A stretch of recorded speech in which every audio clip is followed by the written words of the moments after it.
सबसे अधिक बिकने वाली सेल्फ हेल्प किताबों में से है। लोगों और ऑर्गेनाइजेशंस ने हायर प्रोडक्टिविटी के लिए इसे अपनाया हुआ है। And sir I would recommend जितने भी यंग माइंड्स हैं they should read this book. कोई भी आप हैबिट है आपकी, आप एक बार एक काम करते हो, फॉर एग्जांपल आपने सोचा कि शाम को 6 बजे मैं एक काम करूंगा या करूंगी, तो आप रोज करिए, चाहे वो छोटा सा काम हो, तो वो आपकी हैबिट बन जाता है। ये बुक का इसमें जो मेन मुद्दा है बताने का ये है। ये मैंने कोशिश की और मैंने किया भी है। ओह वाह। ये जो बुक है ये बस आपको प्रवचन नहीं देती है, ये आपको तरीका भी बताती है कि आज ये बदलो, कल ये बदलेगा, तो वो आपको पूरा हाथ पकड़ के बताती है। तो it's a very very good book to read. इस किताब को तो हम जरूर पढ़ेंगे। अभी तक हम सोच रहे थे कि हमारा रोज का जो कार्य है वो है दांत साफ करना, लेकिन अब हमको सोचना पड़ेगा कि इससे आगे भी और कुछ अच्छा किया जा सकता है। देखिए संजो, 7 मई को भारत ने आतंकी कैंप्स में हमला किया और ऑपरेशन सिंदूर का शंखनाद किया।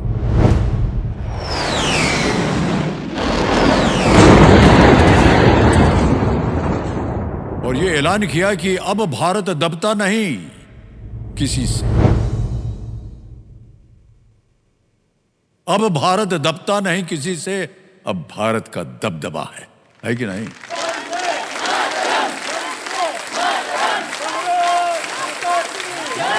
और ये दबदबा आपने दिखाया। अभी जब आपसे बात कर रहे थे कि जब भी आपसे बात होती है या आपको बुलावा आता है, एक तरह से आपने कहा कि हम लोग हमेशा तैयार रहते हैं लड़ने के लिए।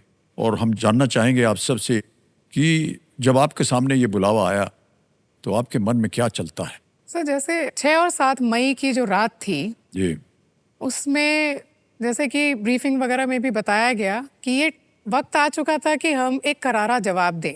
जी, और हमने ये भारत देश का एक निर्णय, भारत देश ने ये लिया कि अब वो जो आतंक का जो नाग है उसके फन को कुचलने का समय आ चुका है। वाह क्या बात। तो ऐसे हमने अटैक किए, अंदर दुश्मन के सीमा के अंदर घुस के, जहां पे हमने इस तरह से टारगेटिंग की कि वहां कमर टूट जाए। जी, जहां भी आतंक का पैदाइश है, आतंकवाद को बढ़ावा मिल रहा है, या आतंकवाद के जो मैं कहूंगी कि कैक्टस है उसको जो भी नर्चर कर रहे हैं और जिसको पानी खाद वगैरह दे रहे हैं, उनके हाथ तोड़ दिए जाएं। वाह क्या बात है। तो Indian arm forces, army, navy, air force ने मिलके ऐसे कुछ 21 टेरर कैंप्स को रिकॉग्नाइज किया कि ये ही मेजर कैंप्स हैं जहां पे अगर कि अटैक हो, जी हाँ, अगर हमें करना है तो इन्हीं में से चूज करके करेंगे। जी, और इनमें से भी कुछ 9 कैंप्स को चूज किया गया कि यही मेन गढ़ हैं जी हाँ, जहाँ पे इंडोक्ट्रिनेशन होता है, मेन लॉन्च पैड्स, हैंडलर्स वगैरह को ट्रेन किया जाता है। तो एकदम जड़ में जाके मारने की कोशिश थी। जी, तो एयरफोर्स ने और आर्मी ने मिलके, नेवी ने मिलके रात को 1:05 से लेके 1:30 बजे तक उस 25 मिनट में खेल खत्म कर दिया।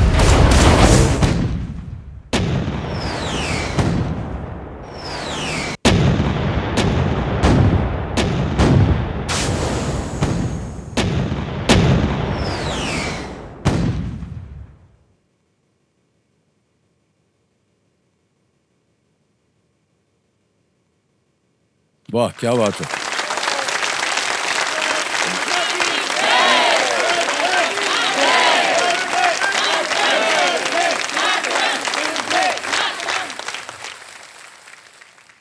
पाकिस्तान की 2 इम्पॉर्टेंट ऑर्गेनाइजेशन है सर, एक है जैश ए मोहम्मद, एक लश्कर ए तैयबा। जी, तो जो हमने 9 अटैक किए थे उसमें से ये 2 बहुत इम्पॉर्टेंट थे सर। जो भावलपुर है वो जैश ए मोहम्मद का हेडक्वार्टर है। ओके, जो हमारा पुलवामा अटैक हुआ या पठानकोट बेस, क्या वो सारे टेररिस्ट यहीं से ट्रेंड हुए थे। यहाँ पे इंडोक्ट्रिनेशन सेंटर था और यहाँ पे इनको ट्रेनिंग दी जाती थी सुसाइड बॉम्बर्स की। तो इसको ख़त्म करना बहुत ज़रूरी था।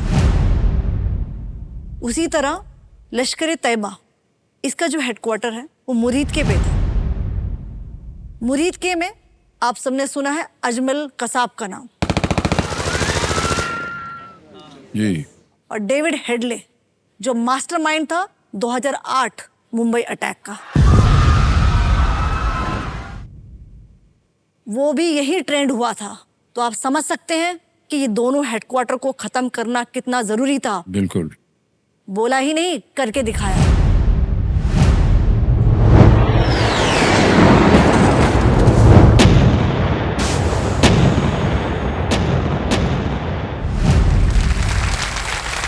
इनको जड़ से खत्म करना बहुत जरूरी था सर। जी हाँ, जी हाँ। और ये तीनों फोर्सेस ने मिलके इसको खत्म किया और एक संदेश दिया पूरे देश को, विदेश को, कि अब नहीं, अब ये टेररिज्म बर्दाश्त नहीं होगा।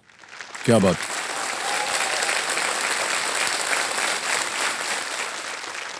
ये जो दो जगह हमने आइडेंटिफाई की, आप ये सोचेंगे कि दुश्मन ने इतने नायाब तरीके से ये खेल खेला था कि ये दोनों जगह जो टेरर कैंप्स थे, टेररिस्ट को सिखाने के कैंप्स थे, वो अपने सिविलियंस की ढाल के बीच में बना रखे थे, ओह, ताकि अगर कोई उन पे अटैक करने की कोशिश भी करे तो कोलैटरल डैमेज या सिविलियन जनता पे ज़रूर उनको क्षति पहुंचे।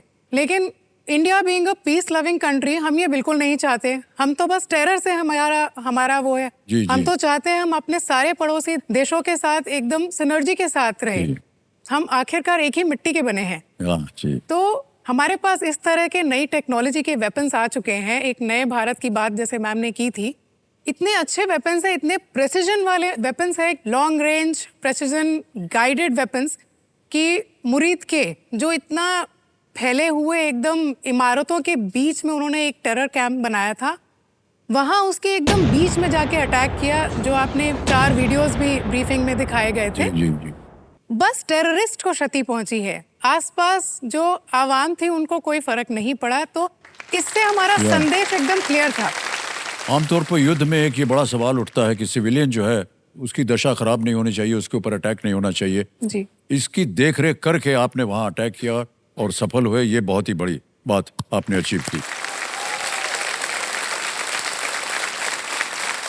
All thanks to the scientist जिन्होंने ये सारी मिसाइल्स बनाने हाँ, में जी, हेल्प जी। की हमें, बिकॉज उनकी वजह से we were able to deliver ordnance on target and कोई भी सिविलियंस को कोई हार्म नहीं कोई हुआ हार्म नहीं था। पहुंचा। जी, ये बहुत बड़ी बात होती है। जब हमने ये प्लान किया तो हमारा मकसद बहुत क्लियर था कि ये जो हमारा अटैक है वो बहुत ही मेजर्ड है, कैलिब्रेटेड है एंड नॉन एस्केलेटरी है, जो बिल्कुल किसी को उकसाता नहीं है और बिल्कुल प्रिसीजन के साथ सारी आर्म फोर्सेस ने मिलके, जिसमें आर्म फोर्सेस ही नहीं बल्कि ये कि होल ऑफ नेशन अप्रोच था, जी हाँ। जिसमें हमारी सारी मिनिस्ट्रीज थी, गवर्नमेंट थी, लोकल्स थे। और इसी मंच में मैं आज सारे जितने हमारे देशवासी हमारे साथ खड़े थे और जो हम पे कॉन्फिडेंट था, उसकी वजह से हम इसको सक्षम कर पाए। तो मैं सारे भारतवासियों का शुक्र अदा करना चाहती वाह, हूँ। क्या Have a बात। trust in us. ओके।